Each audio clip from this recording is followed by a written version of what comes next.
এসেছি আমার একটা দিদির সঙ্গে দেখা করতে।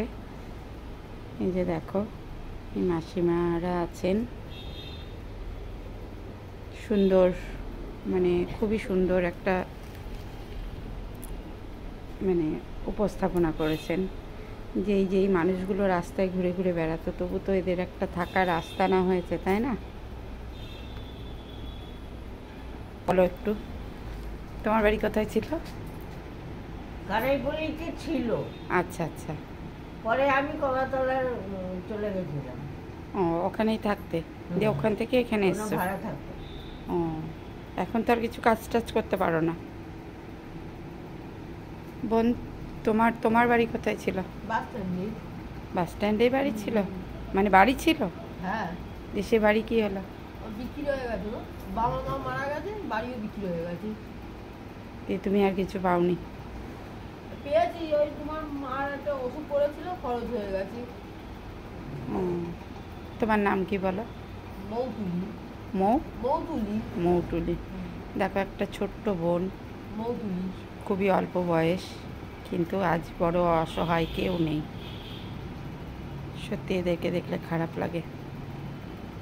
যাকে মানে পৌরসভার ইয়েতে একটা মানে সুন্দর জিনিস হয়েছে যে এদের মতন অল্প বয়সী মেয়েরা যে রাস্তায় ঘুরে ঘুরে বেড়াবে, তার থেকে তো ভালো যে একটা আস্তানা পেয়েছে, ওরা মাথা গোঁজার ঠাঁই পেয়েছে, ভালো। দেখো, অনেকগুলোই বেড আছে, এখন কেউ নেই।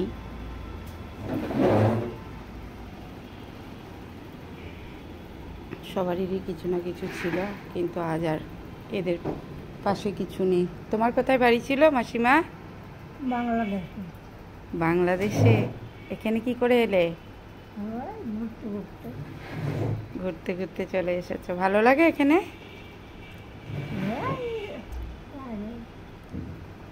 তোমাদের টিভি আছে নাকি ঘরে?